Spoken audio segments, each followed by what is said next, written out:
全球暖化之下，美国面临了最大的威胁，除了我们所说的洪水之外，最严重的就是龙卷风。中国大陆的是沙尘暴、干旱，在整个我们所看到的中东沙漠地区来讲，也是干旱。全世界好像有各种地缘政治，有各种的不同的价值，不断的竞争。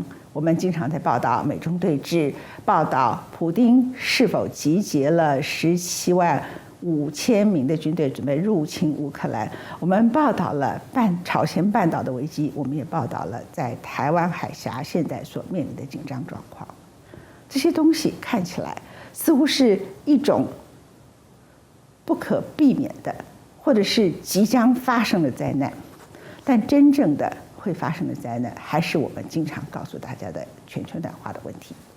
作为全世界第一强国，美国中西部地区这一次集体的龙卷风，而且有往东移的现象，拜登来到这里，他不敢相信这是他所领导的国家当地所面临的家园现象。有非常多人到现在为止下落不明，你根本不知道他的人连尸体都不知道卷到什么地方去。而肯塔基州呢，今年冰风暴、洪灾加上龙卷风，就是越中西部的地方，可能面对的全球暖化问题更加的严重。中西部这些地区呢，本身对全球暖化，在过去美国的民主政治每次投票的时候，他们大多不是民主党的支持的州。可是事实上，未来在整个全球暖化里头，加州会面临森林野火，而我刚所说的龙卷风、洪灾，中西部可能就是很重要的、主要的受灾害区。I never expected to see anything like this. So why was it so strong? One reason, the unseasonably warm temperatures. It was in the 80s all across Mississippi on Friday, setting record highs, and that air flowed right into the main low pressure center that in turn spawned the two really bad storms. 来自墨西哥湾的暖湿低压带沿着北美大平原北上，在五大湖区遭遇蓝色的极地气流，使低压带增强并形成锋面系统。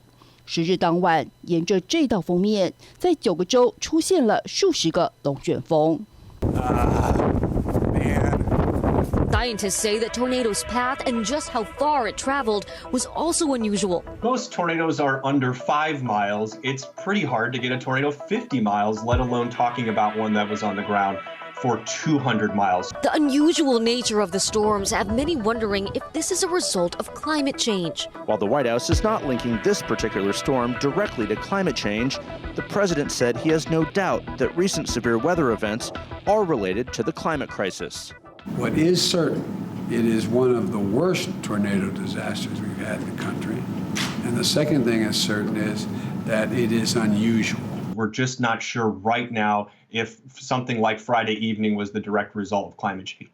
It's mostly due to the small scale. Tornadoes are actually on a very small scale relative to things like hurricanes or wildfires or drought.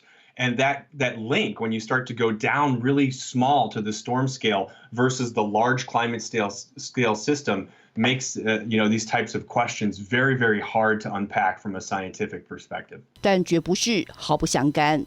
And there are certain things that we can say with some confidence. I mean, the global oceans have warmed more than a degree over the past century, and that's because of carbon pollution from fossil fuel burning, the warming of the planet. So the Gulf of Mexico wouldn't have been as warm as it is. And for each degree of warming, you get 7% more moisture in the atmosphere. That's actually basic physics.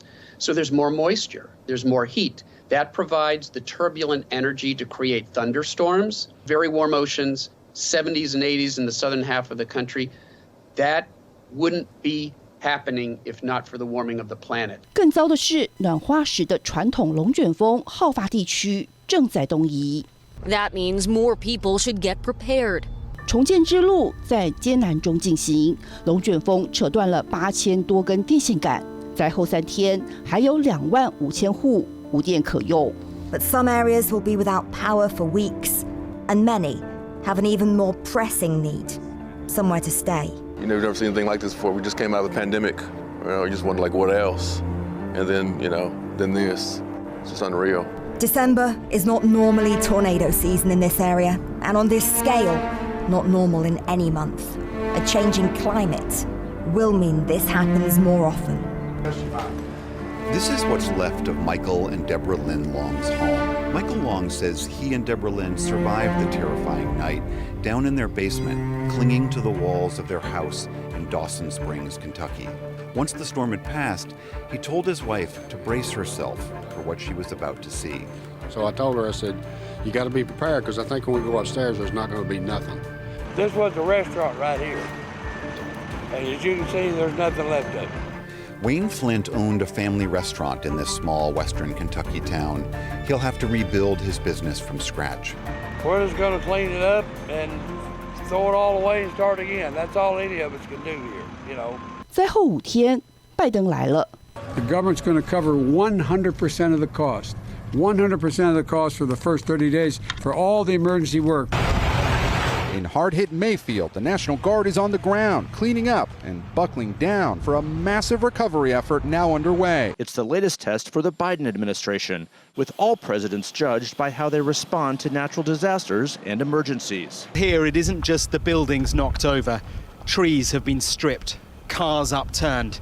It is the granular damage, the bits and pieces of people's lives, churned up, carried hundreds of meters. The house at the end of Elaine Drive is the Simpson family home. We found Wayne and his son picking through what's left. This was their daughter's bedroom. She was away on Friday night, a twist of fate and a blessing. But they were here, they survived, they don't know how. The TV, I think the alarm of the tornado warning and all that woke me up. Trying to get to our pets and everything, he woke up.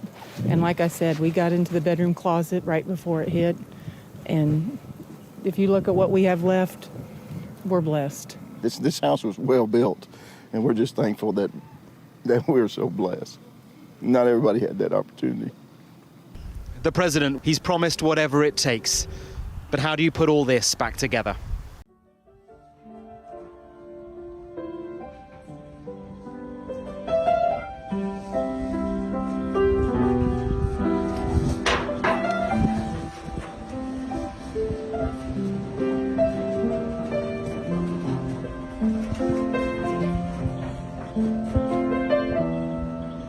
Back in Dawson Springs, Kentucky, for Deborah Lynn, who lost her first home to Hurricane Katrina 16 years ago, this second loss feels like a curse. So I feel like most of my life I haven't had a home. Michael admits that the road ahead will be hard. He's not worried about what he's lost. He's grateful for what he still has. You know, I still got my granddaughters, I got my daughters, I got my grandson and my wife, and everybody's alive, and we're okay. We can rebuild.